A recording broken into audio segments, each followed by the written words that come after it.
It was a little before dawn on a cold October Saturday in 1996, and 15-year-old Corey Lang was pedaling his bike through the river fog with a canvas bag of newspapers slung across his chest.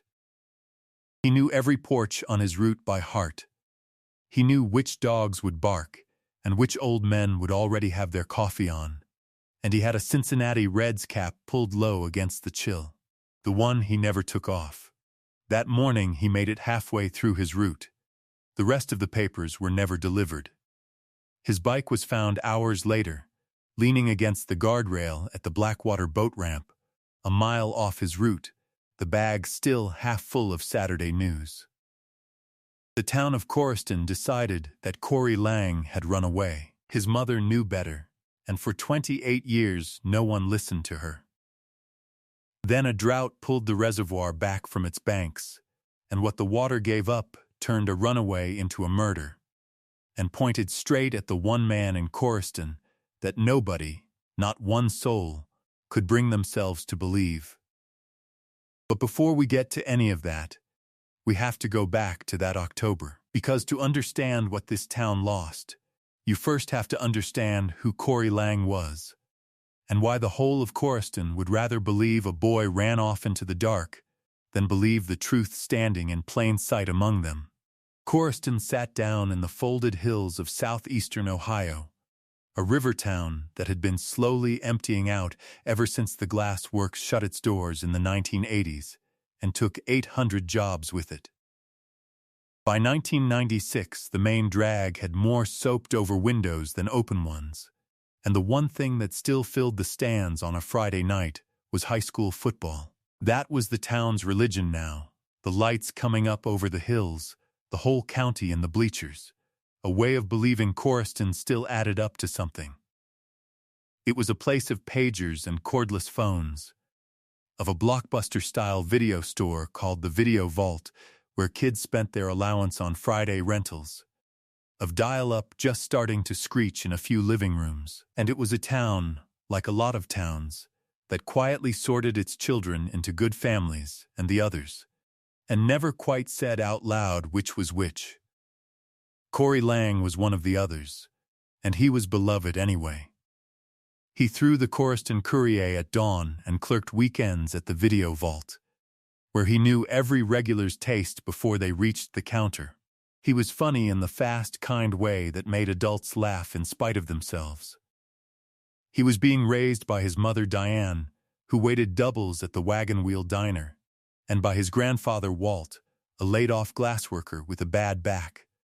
And in a house with no other man in it, Corey had appointed himself the one who mowed the lawn and carried the groceries and checked that Pop took his pills. He kept every dollar he earned in a cigar box under his bed, saving for a used Camaro he was nowhere close to affording and talked about constantly.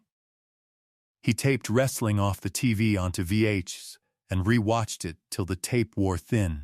He knew the Video Vault's late fee ledger better than the manager did, and he'd let a struggling family slide on $1 overdue and quietly cover it out of his own tips. And he wore that faded Reds cap everywhere, so much a part of him that people who tried to picture his face pictured the cap first. He set his alarm for 4:30 that Saturday, the way he did every weekend, and he left the cap on his bedpost to grab on his way out. He'd be back for it by 7. He always was. The morning of October 12, 1996, runs like a clock in the case file. His alarm went off at 4:30. He picked up his bundle at the Courier drop box a little after 5. At 5:40, a nurse heading to an early shift saw him pedaling up Del Rey Street, standing on his pedals against the hill, and lifted a hand. He waved back. That was the last confirmed sighting of Corey Lang. At 5:45, according to something no one would learn for 28 years, he paged his best friend. By 7, the second half of his route hadn't come, and the courier office started fielding calls from customers with no paper on the porch.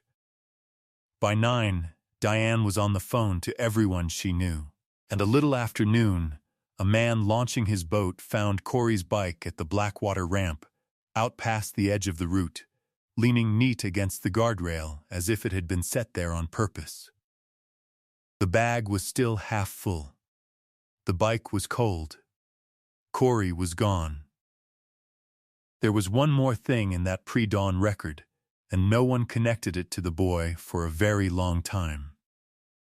2 blocks off Corey's route, sometime before 6 that same morning, someone had broken into the back of Delray Drug and taken cash from the register and pills from the safe. The sheriff's office logged it as a property crime. A burglary. Unrelated, and near the gravel at the boat ramp, a deputy noted a scatter of red plastic, a broken taillight lens, and a scuff of automotive paint on the guardrail, and wrote it down and let it go. Nobody thought to lay those 3 things side by side. A break-in, a broken taillight, a boy gone missing from the same square mile in the same dark hour. Alone, each was small. Together, they were the whole story. But it would take 28 years for anyone to set them next to one another. And by then, the man who connected them had been the town's hero for most of Corey's would-be adult life. The sheriff was a slow, comfortable man named Ward Petrie, and Ward Petrie looked at a 15-year-old boy from a diner waitress's house, a boy who'd had one brush with trouble the year before, and he reached for the answer that asked nothing of anyone. The boy had run off. Kids did that. Petrie pointed to the missing cap as proof he'd packed to leave. Never mind that the cap was still on the bedpost at home. He floated the river as a maybe. Perhaps the boy had gone swimming, foolish in October, and drowned. He did not drag the reservoir. He did not open a homicide file. He filed Corey Lang as a runaway, and he closed the drawer. Here is the truth the town could not say. If Corey Lang had been a good family's son, the county would have put boats on that water before the sun set. Deputies would have walked every mile of that riverbank.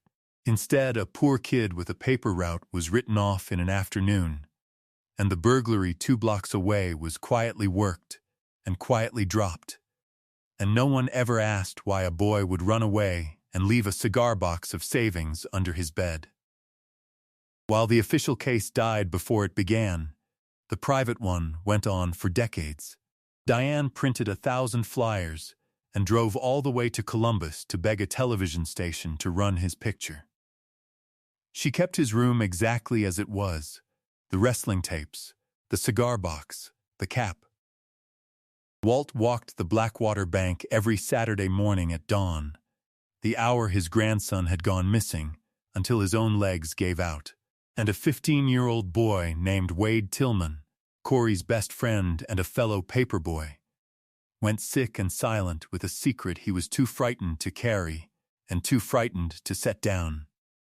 There was a false lead that sealed the runaway story into place. Months after Corey vanished, a boy matching his description was reported at a bus station in Cincinnati, and Petrie chased it, and though it came to nothing, it was enough. See, the town told itself. He ran, just like we said. The Cincinnati ghost let Corriston off the hook for 28 years. And through all of it, there was Chase Wexler, the golden boy of that whole autumn. Chase was 18, the star quarterback who was about to carry Corriston to its first regional final in a generation. Headed to a Big Ten school on a full ride, the kind of kid the whole hollowed-out town had decided to pin its pride to. He drove a black Camaro that everybody knew by its engine. And a few weeks after Corey disappeared, at a candlelight vigil down by the river, it was Chase Wexler who put an arm around Diane Lang's shoulders and promised her, in front of everyone, that Corriston would never, ever forget her boy. By 2001, 5 years had gone. By 2011, 15. By 2020, it had been nearly a quarter of a century, and there was no one left in the sheriff's office who'd been on shift the morning the bike was found. Diane never moved an inch. She kept the room. She kept the cigar box. She waited every double shift at the wagon wheel until her knees finally quit, and she told every new deputy who'd sit still long enough the same 6 words: "My son did not run away." Every October 12th, she baked the boxed yellow cake Corey had asked for every birthday, and set a slice at his place at the table. And she did it whether anyone came to sit with her or not. Walt died in 2008, still convinced they'd find Corey in the water someday. The last thing he did most Saturdays was drive down to the ramp and sit with the engine running, looking at the reservoir that would, 16 years after his death, finally give the boy back. Wade Tillman grew up and got out, moved 2 states over, drank more than he should have for a stretch of years, and could never once get the sound of a pager out of his sleep, a page that had come in at 5:45 on an October morning and that he had never told a living soul about. The town aged around the empty place. The video vault became a payday loan shop and then just sat dark. The old glassworks was finally torn down for scrap. The Coruscant Courier folded in 2013, and after that no papers were thrown at dawn at all. And Chase blew out his knee his freshman year at the big school, and the NFL dream died on a practice field, and he came home. But the town loved him no less for it. He became Coach Wex. For 20 years he led that same high school team under those same Friday lights. He won a seat on city council. He started the Youth Sports Fund. And every October he stood up at the Coruscant Remembers gathering, an event that had over the years quietly become about Corey Lang, and spoke, with a catch in his voice, about a boy the town had loved and lost. Every case on this channel represents weeks of digging through records, verifying facts, and piecing together real lives that deserved far better than the way they ended. If you want us to keep uncovering the truth behind stories like this one, please take a second to like this video, subscribe, and tell us in the comments where in the world you're watching from. Your support is what keeps these stories from staying buried. Now, let's get back to Corey. In the summer of 2024, a drought settled over southeastern Ohio and would not lift. The creeks went to cracked mud, and Blackwater Reservoir dropped foot by foot until it reached the lowest level anyone in Coruscant could remember, exposing flats of gray silt that hadn't seen daylight in decades. On a July afternoon, a man walking his dog across that exposed lakebed found bones, and a few feet away, half buried in the dried silt, the rusted frame of a child's bicycle and the rotted remains of a canvas bag. The county brought in a cold case detective named Marcus Bell, and Bell brought in a forensic anthropologist, and within a week, 2 facts had undone 28 years of comfortable story. The remains were Corey Lang's, and Corey Lang had not drowned. There was evidence of blunt force trauma to the skull, the marks of a homicide, not an accident. The boy the county had filed as a runaway had been killed and put in the water within a mile of his own paper route, and had lain there, waiting, ever since. When Bell read the anthropologist's report, one line of it stayed with him. The injuries were not consistent with any fall. There was no version of this in which the water had taken Corey. Someone had. The news moved through Coruscant like cold water down a collar. The people who had spent nearly 3 decades believing a boy had run off now had to sit with the fact that he'd been a mile away the whole time, under the reservoir they fished and boated on every summer, and that the town's own certainty had helped keep him there.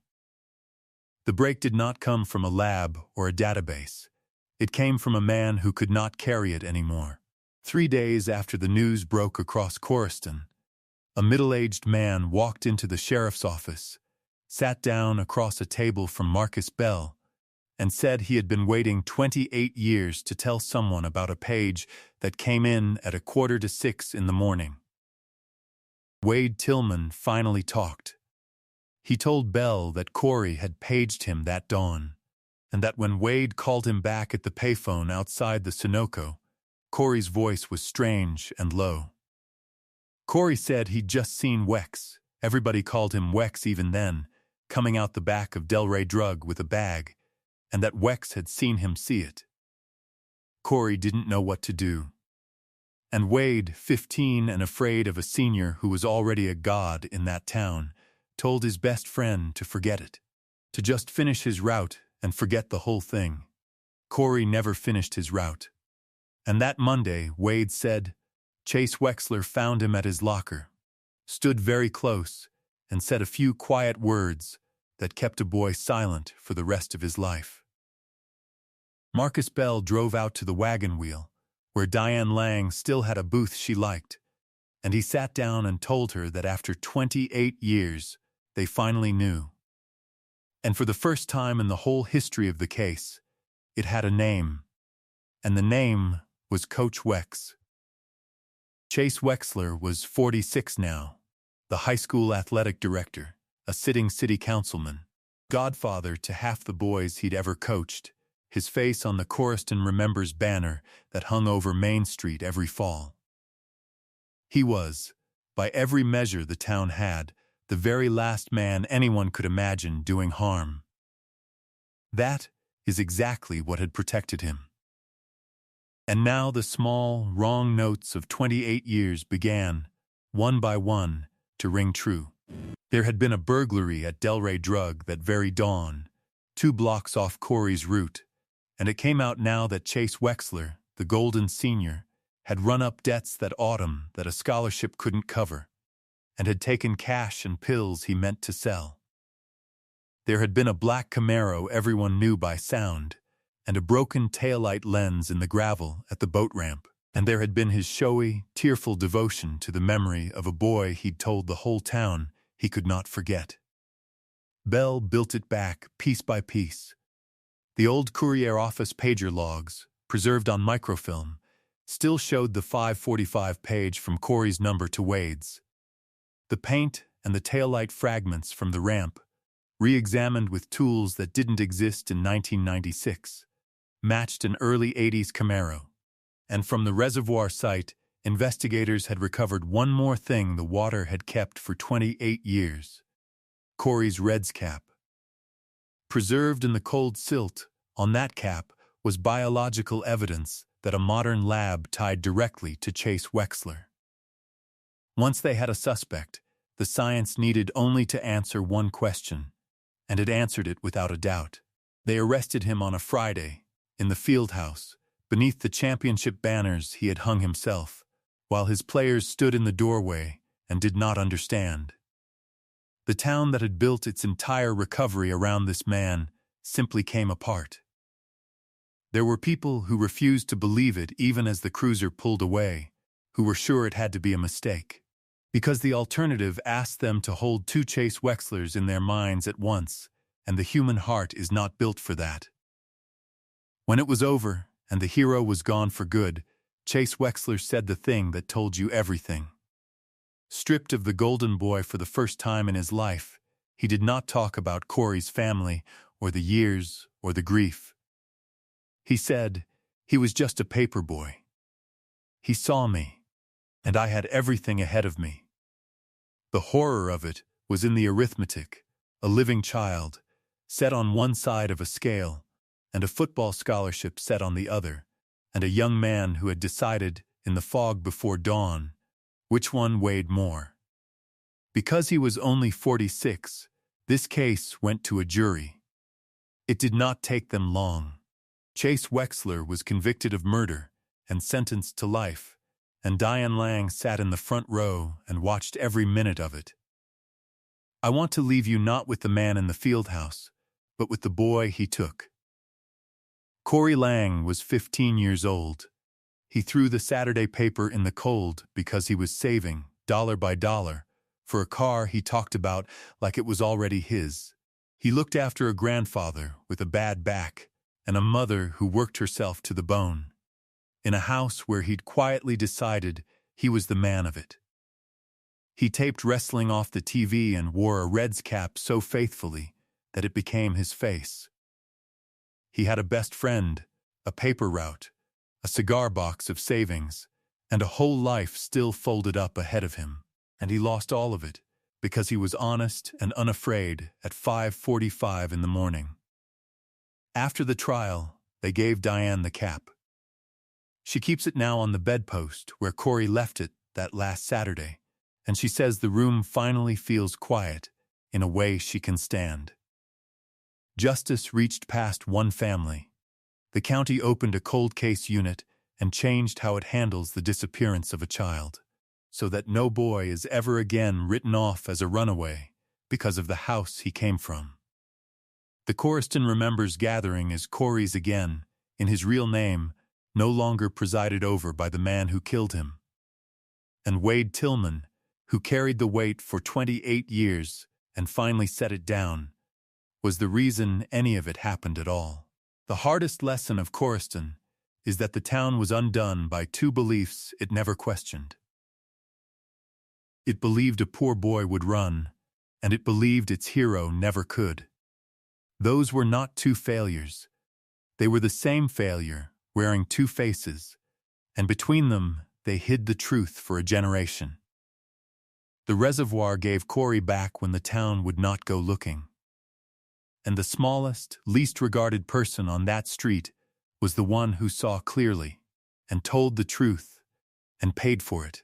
And it took Coryston 28 years to become worth the courage of a 15-year-old boy. So I'll leave you with a few questions. Was justice truly done when the truth surfaced only because a drought forced it up out of the water? What unsettled you more, that a hero could do this, or that a whole town's assumptions kept anyone from ever asking? And how many other missing children were quietly filed as runaways, simply because of the families they happened to be born into? Justice found Corey Lang after 28 years. Stories like his remind us that the truth, however late, always finds its way to the light. If you believe that too, subscribe so you don't miss the next case, and you'll find more solved cold cases waiting in the description below. Thank you for watching.